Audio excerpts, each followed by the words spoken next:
All right, good afternoon. Welcome back here to Trader Minute. Great to have you aboard. This morning we went and looked at the early action, the early sell, to take a look and say, hey, you know what, is this a bearish action that's going to have continuation, or is this, a kind of a buy the dip scenario? And we showed how it was kind of mixed, but there was nothing really all that bearish to say, hey, you know what, we got to get short and go now. But also, nothing overly bullish about it, to say, hey, you know what, this thing's just going to blitz higher, let's go, either way. And, really, today's just kind of, the market's just kind of hung out. I mean, it's a 12-point range, and really just a compression type of day as it is played out. Now, one of the really interesting things about the market today, and look at S&P futures, and you can see the volume. And the volume bumps here, they happen when the S&P is open. Futures are open all the time, but when the S&P is open or New York Stock Exchange is open, the volumes are elevated. But take a look at the volumes today at the open versus yesterday at the open. Significantly greater today than yesterday. But then take a look at the volumes yesterday near the close, or, going through this time, and, what the volumes have done here, through this time. The volumes have really just kind of fallen off in this market today, even though they were some of the heaviest that we've seen in a while this morning. What does that suggest? That suggests we're not seeing any kind of major change happening, in the broader indexes, in the broader market. And, that kind of goes along with what we see in the market internals, and goes along with what we see in just some of the stuff we talked about this morning. Just the simple fact, and, it's just a very simple thing to look and to say, well, transports are green. Yeah, market may be red, but transports are green. The market's not breaking down. Go show me a market where, transports have been green and the market broke down. It just doesn't happen, right? We see transports green, so to make any sort of argument, market's breaking down, it's very difficult to do on a day like today. And even the most bearish, what do they have to go to? They have to go to, well, overbought, right? Now, are there some individual names that may have a little different story? Yeah, we'll go take a look at them. But in terms of the overall market, the bulls still have full control, and the bears haven't wrestled a darn thing away from them here today. The bullish percent index here today, moving higher. Yeah, moving on higher. And, the bulls just have had total dominance and are not relinquishing any of that in any way, shape, or form here today. Now, small caps, we're lagging here for a little bit. They were leading, then they were lagging, and now they're lagging by 0.05%, nowhere near enough to be any sort of significant. Now, one thing I do think would be very significant is a gap down in this market. Some sort of gap down. I think that would have some strong significance, especially if it gaps down below today's lows. And I think if you're bearish and you're looking for confirmation, that's about the best you're probably going to get anytime, in the next 24 hours. And so we'll see how that plays out. But overall, things are still, primarily bullish out there. Now, as far as some individual stocks and different things kind of going on, we've talked about, some of the capital ones of the world, and, reversing off this upper band. You see the volume on it, though. There's no urgency to sell. There's zero urgency to sell. We saw Visa this morning break below the 7-day moving average. MasterCard this morning break below the 7-day moving average, but no urgency to sell. They're snapping on back. No real kind of bear signal, coming into them. So, you have overbought. Bears have overbought, but no real confirmation. You go and you look at stuff like Twitter, and I was asked about Twitter earlier. I promised I would talk about it. But, if you're looking at the short side, I think these are the types of stocks that you need to focus on.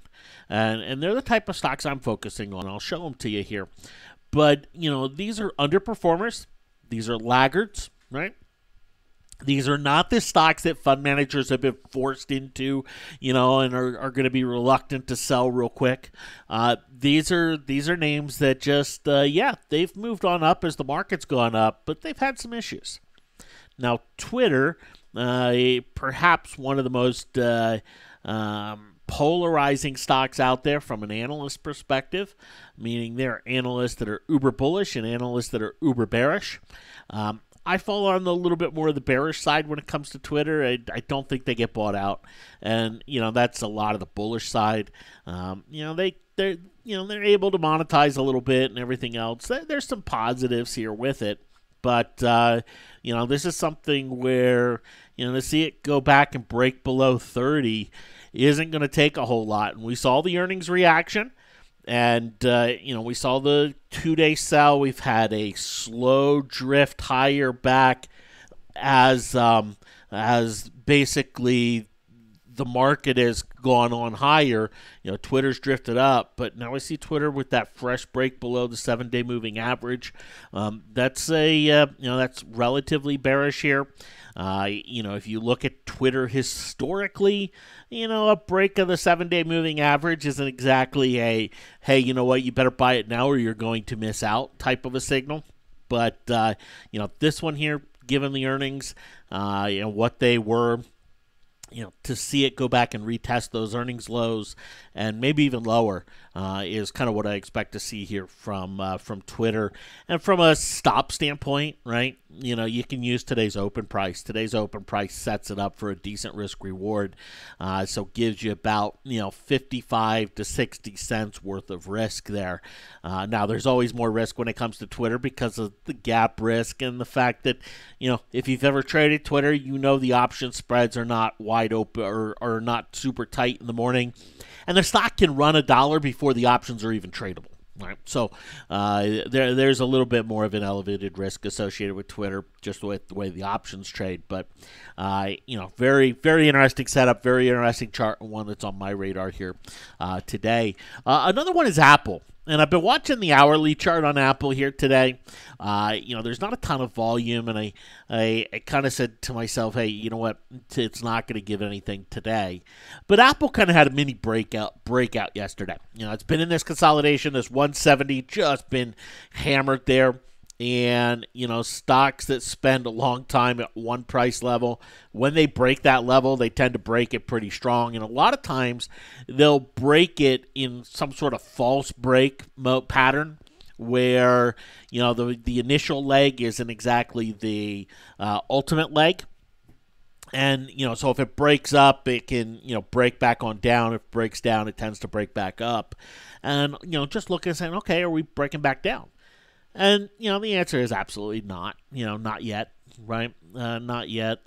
It could, the hourly, it's gone back to the 7-hour moving average, found a little resistance up there, here with it.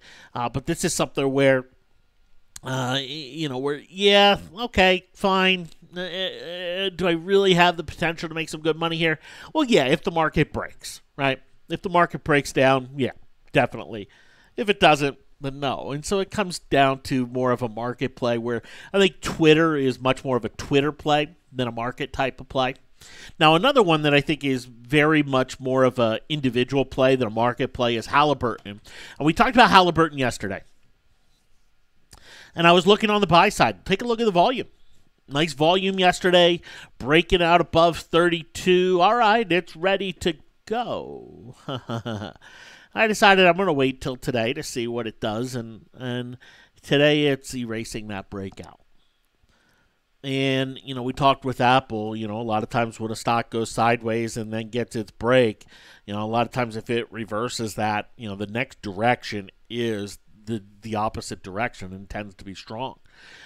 We see that with Halliburton right back here where, flat, breaks higher. All right, off it goes, ready to go, right? Okay. Down we go. Here we get the break higher. Oops. Okay, down we go. Here we go. Right back here. We get the break on higher. Well, down we go. And that's a common action, a common phenomenon. And so with the volume we saw yesterday, and now today kind of reversing all of yesterday's action. That has some pretty strong bearish implications associated with it, and can use kind of today's open price as a stopping area from a risk reward standpoint here for Halliburton. This is one where we can make various fundamental arguments, bullish or bearish. The bulls are going to say, hey, it's cheap. And they're going to be right. The bears are going to say, hey, it's a dead industry. And, they're going to go back to kind of the oceaneering arguments, where, we talked about oceaneering the other day, and I still don't think it's buyable yet. But this argument that the bulls have, or even the company has, that investment in energy is going to pick up. Well, we don't see any signs of it just yet, right? And then, when it does, these are going to be companies that do very, very well. But, there's not a whole lot to keep them from, pushing back on down, especially if we see oil come off of its highs and start to pull on back. But what's really interesting today is oil's not pulling back all that much. Oil's fairly stable today, yet we have energy down 1.5%. If you were to look at the XLE and say, well, the XLE is down 1.5%, you'd say, well, oil's down big. Well, oil's down 20, 30 cents last I looked.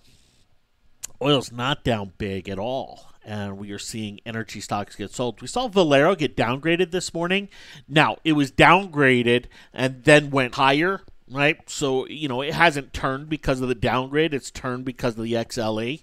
But we see, we see some pretty hefty selling coming into the group. The Chevrons, the Exxons, they're holding up the best, here overall. But some of these, smaller, riskier, more shorted types of names like your Halliburtons and your Slubs and your Oceaneerings and your, your Transoceans, they're reacting a little bit differently, here today. And I do think there's a pretty decent setup from a risk reward standpoint and from a probability of direction standpoint. With these, I will be looking for a challenge entry as we go into the close here today. But it is opposite of, the overall market, so I do have to be wary of that. I'd feel a lot better if it was in conjunction with, a little bit with the market, but, yeah. So, anyway, those are some of the things kind of going on out there. I don't really have any real bullish signals, brand new bullish signals, right? On a day like today, especially when everything's pretty much overbought.